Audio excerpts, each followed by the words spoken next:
Radio Pluriel, on est encore avec vous et on est avec vous jusqu'à 10h. On est là avec Laetitia qui va nous parler de la formation qu'elle a reçue à Abidjan.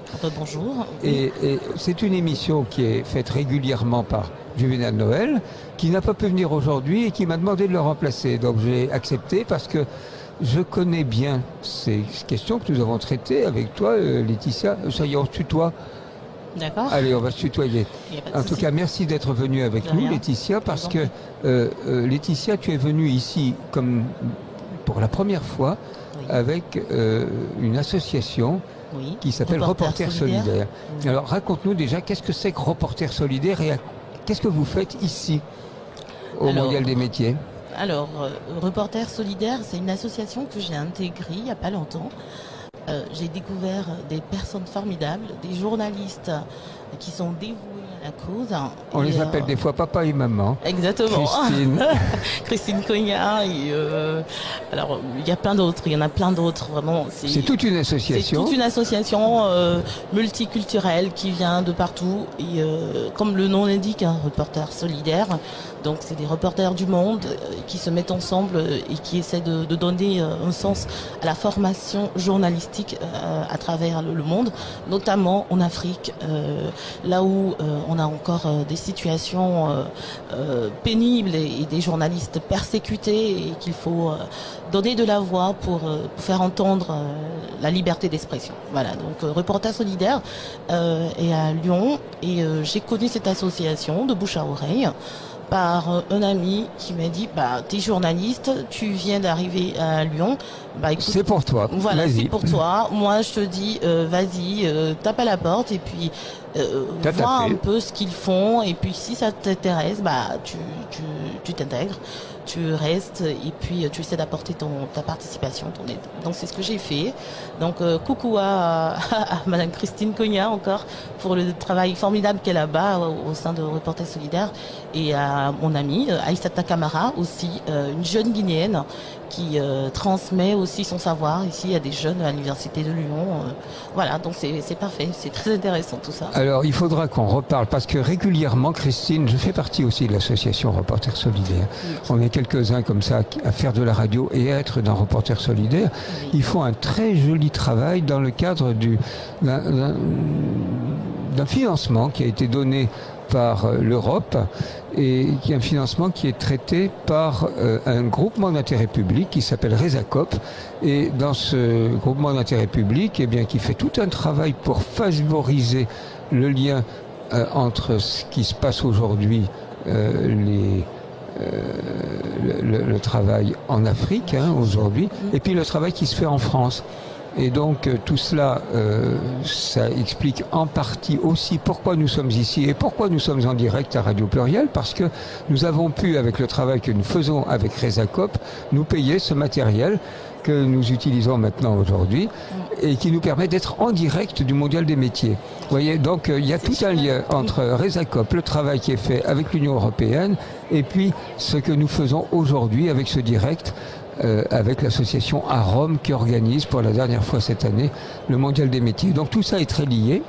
Il y a un lien qui se fait entre les personnes de à Rome, cette association qui organise chaque année le Mondial des métiers, et puis Reporters Solidaires. C'est-à-dire que chaque année, il y a une chose qui se fait toutes les fois, c'est que depuis plusieurs années, les Reporters Solidaires viennent ici dans ce travail sur la presse.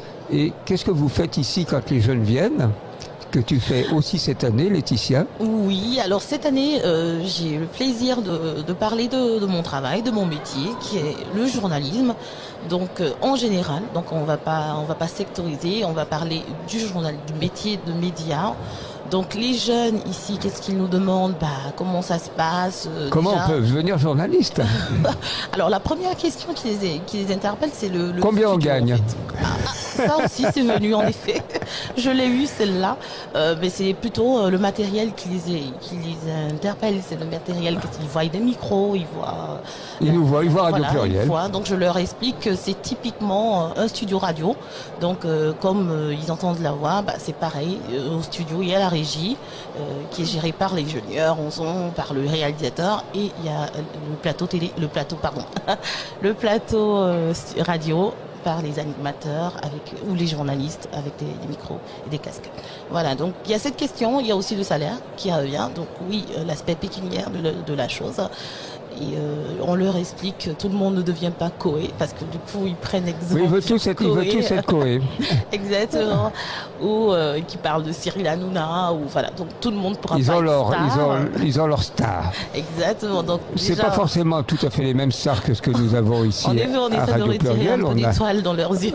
Voilà. Voilà. En tout cas, ça leur fait plaisir de venir vous voir. Voilà. Donc du coup, on leur parle du métier, de la passion qu'il y a à faire ce métier. Donc c'est-à-dire à partager, à transmettre, à communiquer, à donner les informations qui sont vraies, surtout dans un monde où il y a une dépravation totale d'informations liées aux nouvelles technologies, d'où Internet. Donc du coup, on essaie de les informer sur vraiment les bases, l'éthique, la déontologie, donc du métier du journalisme qui est très noble. Donc du coup à respecter, donc liberté d'expression aussi, oui, d'accord, mais ne pas dire n'importe quoi et surtout ne pas dire des choses qui sont fausses. Voilà. Alors les fake news, on en parle beaucoup, c'est une idée qui a été lancée par un président qui aime beaucoup les fake news dans un certain pays que nous connaissons. Oui. Voilà.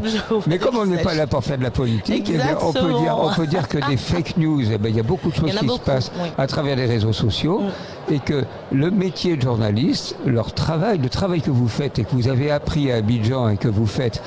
Christine Cogna, je l'ai connue il y a quelques années parce qu'elle faisait tout un travail sur la santé dans le Progrès, dans les journaux lyonnais. Et c'est comme ça qu'on a fait connaissance il y a déjà bien longtemps. Et elle continue à être tout à fait, pour elle, c'est très très important de vérifier les sources. Parce que quand on apprend quelque chose, voilà, tous les journalistes l'apprennent. Oui. Et c'est ça qu'elle essaye d'apprendre aussi à un certain nombre de journalistes avec lesquels Reporters Solidaires fait un travail qui dure toute l'année. Alors, c'est pas forcément nécessaire dans ton pays, à Abidjan, pas forcément nécessaire non plus dans le pays de Juvénal Noël, qui a appris à Yaoundé, à Douala, à travailler, mais parce que là, vous avez déjà des formations qui existent. Et parle-nous de la formation que toi, tu as reçue à Abidjan. Alors oui, c'est très intéressant. Déjà, quand j'ai décidé de me lancer dans le milieu des médias, il n'y avait qu'une seule école en Côte d'Ivoire qui était agréée par l'État, donc par l'État ivoirien, et qui avait déjà toutes ses bases mises en place, c'est-à-dire toute son installation, le matériel. On avait déjà un studio radio, un studio télé, on avait pas mal de supports déjà pour nous permettre d'être de bons journalistes. Parce que la Côte d'Ivoire a mis un point d'honneur sur l'information depuis le premier président, Monsieur Houphouët-Boigny, voilà, qui était un homme très éclairé, très tourné vers l'avenir. Donc du coup, il a participé à ce que tous les nouveaux, les jeunes Ivoiriens qui arrivent soient au cœur de tout ce qui se passe, de l'information, soient mieux formés pour délivrer de vraies informations, de bonnes informations. Donc du coup, l'école vers laquelle je me suis tournée, c'est l'ISTC. Donc ISTC, qui est Institut des sciences et techniques de la communication, qui est devenu, il y a 2 années, j'y suis plus, qui est devenu Polytechnique, donc qui a évolué avec un amphithéâtre. Voilà, donc on est vraiment très équipé au niveau de Abidjan, donc à Côte d'Ivoire, par rapport au métier des médias, dont le journalisme. Donc voilà. Ça c'est très très important de le dire. Alors il faut qu'on en reparle. Alors on a fait connaissance aujourd'hui avec toi, Laetitia. Je suis bien content qu'on l'ait fait parce que je partage tout ce que tu as dit sur. On va continuer à travailler déjà maintenant avec Reporters Solidaires, parce que je vous dis, on fait partie de cette association. Mais ça existe. Houphouët-Boigny, il faut savoir qu'il a été député et il a été ministre aussi en France dans les années 50. Tout à fait. Je ne sais pas si vous... Sous Mitterrand ? Oui, non, bien avant, sous la 4e République. Et c'était quelqu'un de très très important dans la vie. C'était le cas aussi de Léopold Sédar Senghor au Sénégal.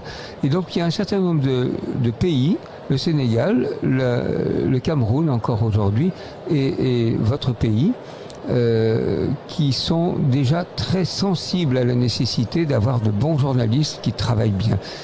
Ce que tu as appris, c'est ça. Alors oui, d'accord, oui, bien sûr. C'est une formation qui met l'accent sur le potentiel déjà inné des personnes, donc que ce soit en animation, que ce soit en journalisme, que ce soit en infographie ou en production audiovisuelle. Donc les jeunes qui se tournent vers cette le journalisme. Oui, alors on va parler du journalisme du coup.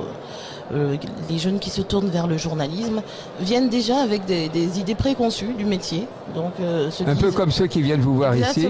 Exactement, c'est pareil. On a tous les mêmes questions, on a tous les mêmes inquiétudes.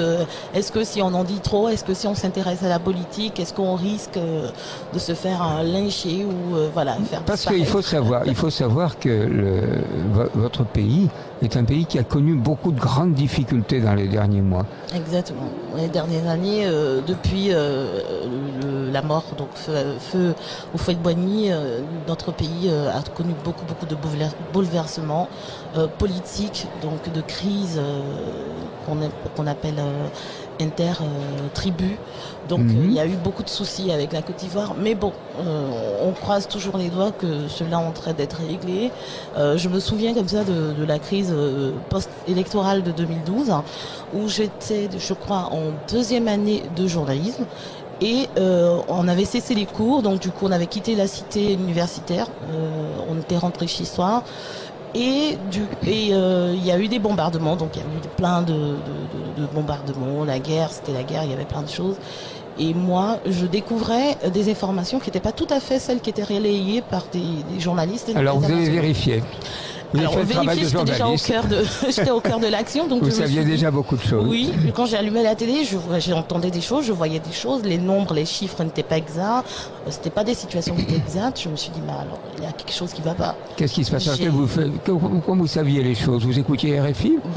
Oui, j'écoutais RFI, je mettais aussi la télé, donc il y avait BFM, il y avait France Télé, il y avait CNews, il y avait Euronews, il y avait Infonews, j'écoutais tout. Je regardais la totale et l'information. Et vous saviez à peu près ce qui se passait l'un dans l'autre. Alors, du coup, moi, j'étais au cœur de l'action. Oui. Donc, je savais ce qui se disait à l'extérieur. C'est différent. Oui. Donc, ce qui se disait sur la situation par d'autres médias, dont des grands groupes comme Reuters, donc qui relayaient cette information, ces dépêches. Et moi, je voyais, je constatais tout ça et je me disais, mais non, c'est ridicule, c'est pas ce qui se passe. Et j'ai pris comme ça, je sais pas, sur un coup de tête, j'ai cherché le numéro du Canard enchaîné et je suis tombée sur un Julliard. Et puis j'ai pris mon téléphone depuis Abidjan, j'ai appelé, j'ai dit allô, bonjour monsieur Julliard. Alors d'accord, je suis passée par la secrétaire qui m'a dit oui, vous souhaitez. Je dis, qui êtes-vous, madame? Oui, est-ce qu'on qui peut êtes-vous? vous parler? Je dis je suis Laetitia, j'appelle d'Abidjan et je veux parler à monsieur Julliard. Et quand elle a entendu, j'appelle d'Abidjan en pleine crise, elle m'a dit, ne quittez pas, je vous le passe. Elle a compris, toute cette dame, que c'était très important. C'était des informations qui venaient à chaud d'Abidjan et en pleine crise et il fallait tout de suite qu'elle me le passe. Et vous avez pu parler avec le Canard enchaîné à ce moment-là, j'ai parlé avec qui est un journal dans lequel justement on ne raconte pas de bêtises. Qui est un journal qui suit une bonne ligne éditoriale et qui est encore dans le vrai. Donc du coup, je me suis pas intéressée à la question politique ou je me suis dit, alors moi, je fais ce métier par passion parce que j'aime ce que je fais, j'aime ce qui se passe et il faut que je dise la vérité, il faut que je parle de la vérité. Voilà. Alors ça a été un bon moment dans ta carrière. Après, ça m'a donné un bon moment. Et après, maintenant, tu es venu en France. Alors oui, pour des situations matrimoniales, c'est différent. J'ai épousé, bon maintenant je suis plus avec, un Français. Donc du coup, voilà. Ce qui fait que je suis en France. Et maintenant, tu as un petit garçon? Oui, mon fils. Quel âge a-t-il? Il a 4 ans. Il a 4 ans et il sera peut-être un bon journaliste comme maman. Peut-être, qui sait, je ne sais rien. Je l'espère pour lui. En tout cas, peut-être qu'il viendra. Il nous reste très très peu de temps. On va arrêter cette émission. On se reverra. Je suis très content que tu sois venu. Merci de toutes ces questions parce qu'on a évoqué beaucoup de choses sur la Côte d'Ivoire. On a évoqué un petit peu Reporters solidaires.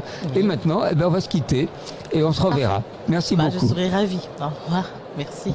Radio Pluriel.